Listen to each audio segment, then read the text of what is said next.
First of all, I'm from a nomadic background. I come from Timbuktu in northern Mali, from Tuareg tribes. Today I'm talking to you from US, from Silver Spring, Maryland, next to Washington. I live between US, Jeddah in Saudi Arabia, and my home country, Mali, in Bamako in particular. I actually worked in 40 countries across the world, in Africa, mainly Asia, MENA region, and the CIS country. And I came across several experience in terms of dealing with indigenous knowledge, indigenous practice, and indigenous people. And being from an indigenous tribe in the desert from northern Mali, that influenced who I am and the way I practice evaluation for the last 18 years. In my evaluation journey, I had the chance to work, to live in several countries, in Mali, in Morocco, in Burundi, in Sierra Leone, in Liberia, in Saudi Arabia, and in USA. And that's a very rich experience in terms of seeing various contexts and also various people, but also practicing evaluation in different settings. Whether going to the rural area. I started my career as a junior evaluator, so I was riding a bike, going to the farmer, collecting information on the farmer, going to the field, the farmer field school, and collecting information about the plant and measuring the plant and measuring the harvest. So I did all that, from the local context to the global context. And I'm very, very happy to share my experience, especially with emerging evaluator, and to also give the perspective from an indigenous person and also from the indigenous people perspective.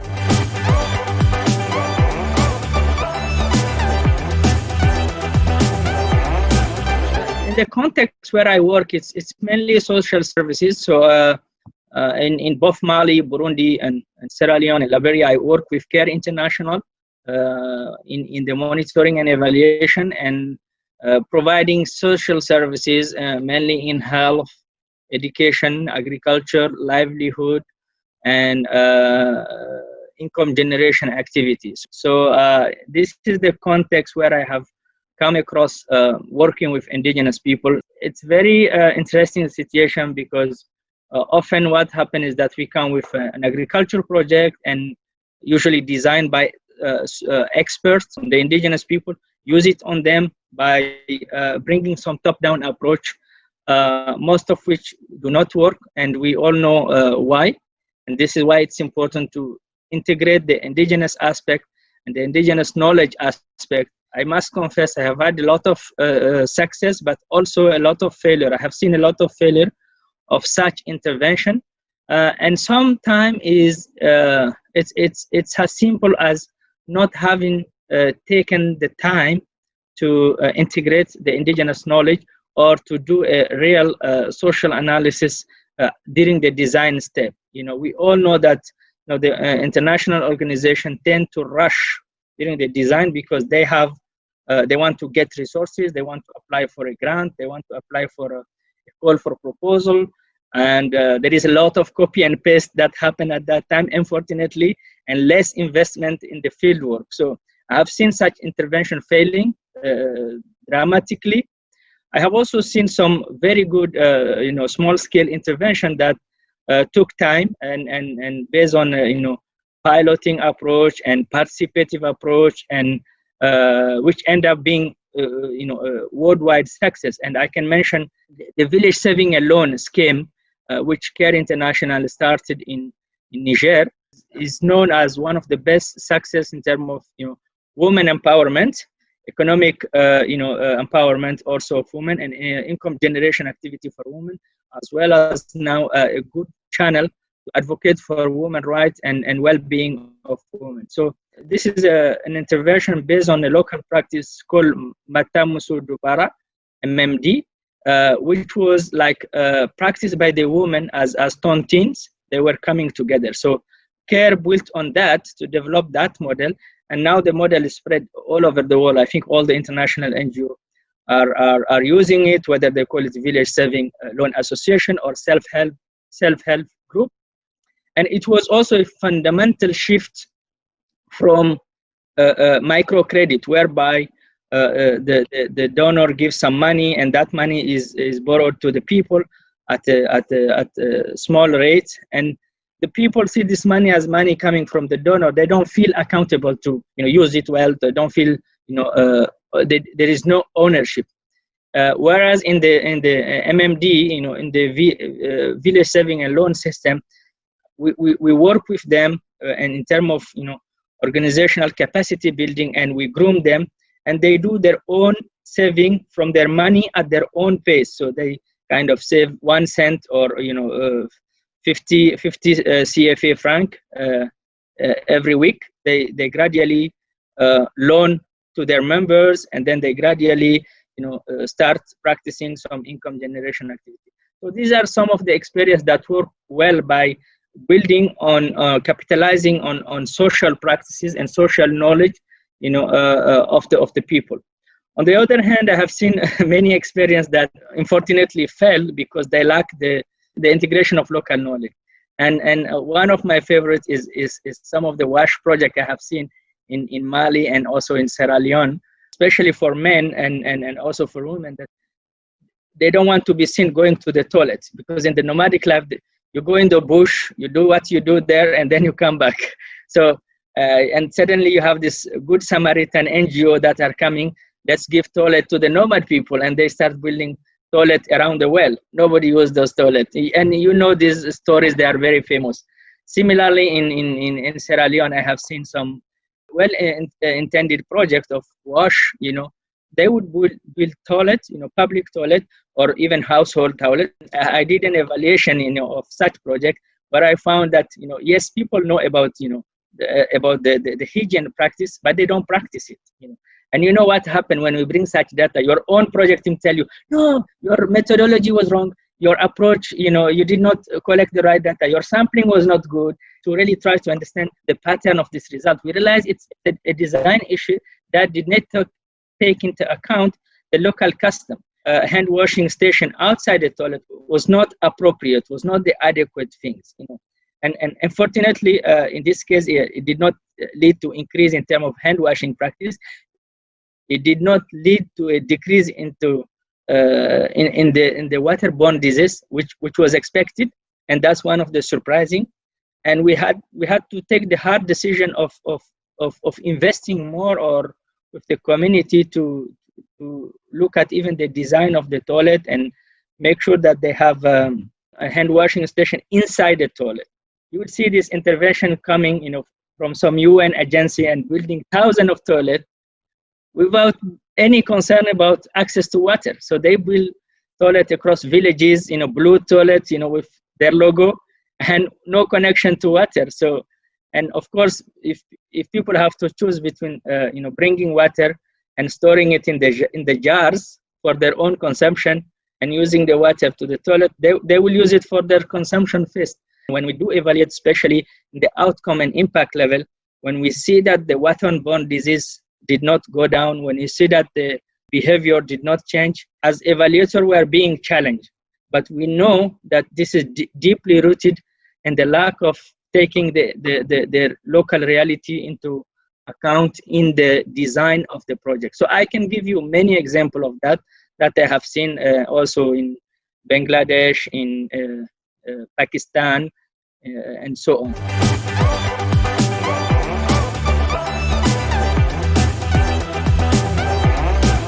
After the structural adjustment program in the 80s, most of the developing country lacked technical capacity to undertake major design or major program, and mostly the development intervention have been led by international agency, both multilateral and development bank or multilateral agency, UN agency, or sometime bilateral agencies. So the bilateral agency interested in the water sector would bring a water expert, usually from their original country, to design those things. And these people come with their own cognitive bias, based on their academic knowledge.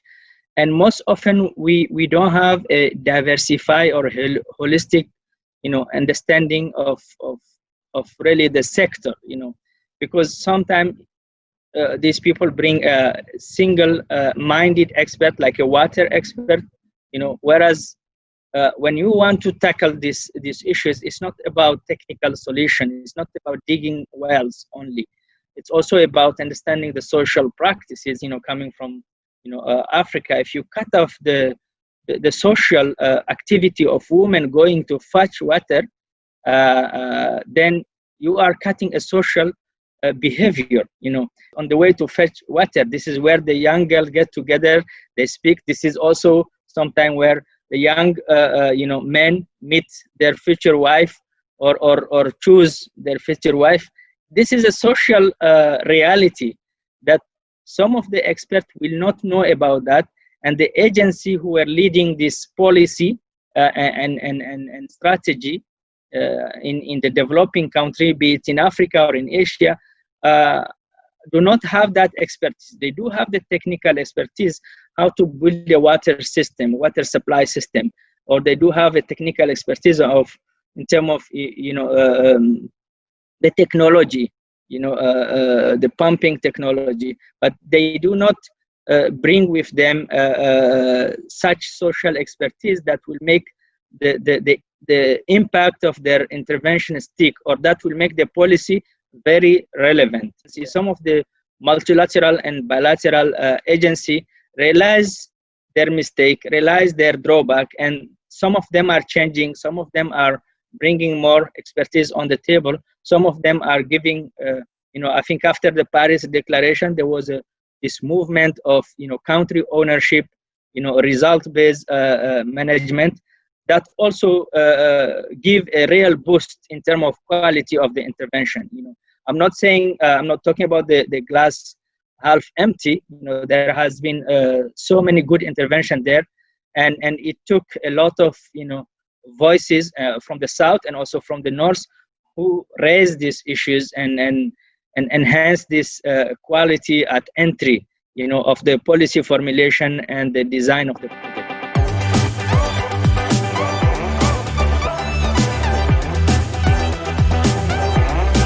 Most often, the major initiatives that are supported by donor are evaluated. And here also is another bias, because why are they evaluated? It's because most often this donor have to account for their own citizen back home. So they are evaluated for the sake of the donor accountability vis-a-vis of their constituent, not because of the country accountability, And that said, I must confess the evaluation has really grown up. Now it's almost systematized, though it faces a lot of challenges. One of these challenges is the ownership of the result. We hear a lot about the successful intervention, but when it comes to failure, let's admit it, the real big learning happens from failure, But when it comes to failure, usually the evaluation reports are buried, somewhere, or are left on the bookshelf. There is no much promotion or knowledge sharing of those. And that's one of the things that ought to change, really, to benefit from evaluation as a public good. Neither the country nor the donor are investing enough in that knowledge sharing system, and this is a big handicap for quality improvement at the policy level and at the project design level. So we've all seen the evolution of our field. Today we have EvalIndigenous, we have Eval Partner, we have ideas, we have African Evaluation Association that really became an advocacy platform for the practice of evaluation. There has been a critical movement, especially with the emerging of the VOPs in most of the country, and also the emergence of qualified people locally. I think the evaluation community in the South, in particular, are gradually working to bring back the balance, and also to offer local expertise. International organization, multilateral, bilateral, as well as non-profit, are taking advantage of that, because in some country, I would mention, there is quite a capacity. I'm sure in Kenya there is quite an offer on the local market of qualified people to do evaluation, in the way it was 2 decades ago. A country like Uganda, Ghana, Senegal have quite a good capacity. In Mali, we are trying to contribute through the local VOP, the Association pour la promotion de l'évaluation au Mali, that started in 2004. We are trying to build up such capacity locally with support of the members, and this is also an indigenous initiative. I want to talk about it. And the APEM in Mali, our approach is to rely on our own resources. So we do not want to hook ourselves to an international organization and just follow them when they want to organize workshop or training. We have a kind of approach whereby we use our own members, and that VOP, I think I told people to look at their experience, is very much going in the right direction, and most likely will be very sustainable with little input from the donor. It's mainly the membership contribution and the membership knowledge that they bring on the table, and they work on increasing the membership base, and also offering local capacity development. So with such initiative, I think we will reach a momentum, and I am very, very optimistic that we are about to reach the tipping point. And this is not only because of the evolution of the evaluation profession, it's because the evolution of the society. The democracy is getting better in developing countries, whether in Asia, Latin America, and Africa. Transparency tools are now available. Social media is a game changer, and it's very easy now to communicate on the evaluation finding, reaching out the public, through Facebook or WhatsApp or other channel is an incredible opportunity that we have at hand now. So I'm very optimistic that evaluation practice will contribute to change the narrative, and the environment, the technology environment will help in that way.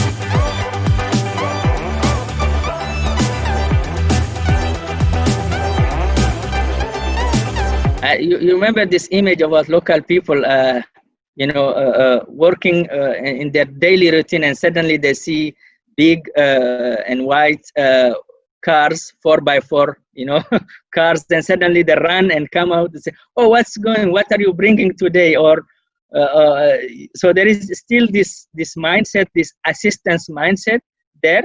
On the other hand, also in terms of the local leaders, sometimes.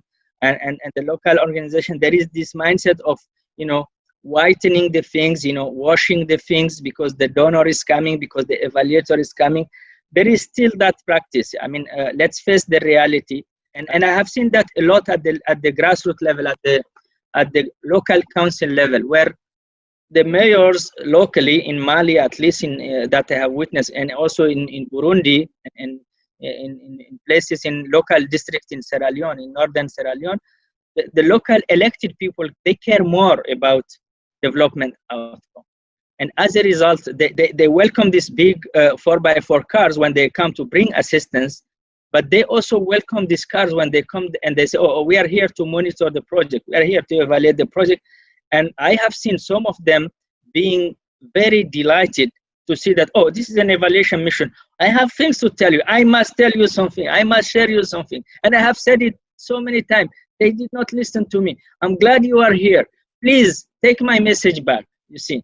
So this growing accountability, this is why I think the success of the evaluation and the impact of evaluation is also a systemic impact of a whole system, including the evaluation, the introduction of evaluation practice, monitoring practice, as well as the democratization of the local environment and the good governance promotion. The success of the evaluation cannot be dissociated from that. So this local council now are very much careful about achieving results, because they know that people are looking at them to get water, people are looking at them to get more classroom or to get more access to wells. So these people are what I call the allies, and that's where it's important to engage these people, because most often we have a dual responsibility as evaluators. First, to make sure that when we go to the field, we meet these people, and not only the head of the local council, but the member of the local council, because what the lead local council member from the ruling party will tell you is not what the opposition member will tell you, and that. It's very important to listen to that narrative, and the good thing, we can listen to both and do comparison and triangulation, bring out what is the evidence, what is really the truth. Second aspect of our responsibility is telling the truth to the power. How to convey this message at the ministry level. How to locally. That's why I make it as a duty when I do an evaluation. Not only do I spend time on the field, try to understand the local people and the local stakeholder, but I also make sure that I spend time at the higher level, usually at the end of the mission, to start the dissemination. And the dissemination doesn't start when you produce a report. All the downstream step of the evaluation cycle are the critical one in terms of really making evaluation useful. And I like this concept, and the book, one of my favorite book is Utilization Focus Evaluation that I read, I think the fourth edition of Michael Quinn pattern. It's really, we have to have evaluation as a tool of change, and make sure that this is embedded in our own practice. I understand sometimes it's not included in the procedure of the organization. Sometimes there is no enough time or budget, but a knowledge is a knowledge, and the good thing is it is there, and once it is there, it just takes sometimes quick win to disseminate it and be a facilitator of change, and I see this is an area where the local, the indigenous people can play a role, because they have that knowledge. The evaluator is going there just to collect it, to collect the reality. But these people they do it day to day, and they struggle day to day to change things. So I think we have to give them more time to listen to them, give them more voice, give them more support, and also highlight their stories, especially in the higher at the higher layer within the organization we work for, and more importantly in the academia and the research and also the evaluation society. We have to continue telling their story and highlighting their feedback. So I see them as the best allies of evaluator. This local, elected people, local tribal chief, local village chief, local paramount chief. I think these people are really concerned, because their concerns are valid. It's not about people being paid to implement, a project, and they are very comfortable. After 3-5 years, they go to another project, from one project to another. I'm not saying they don't care, but the stake for them is not as big as the people who are there forever with the local people, and they try to satisfy their needs.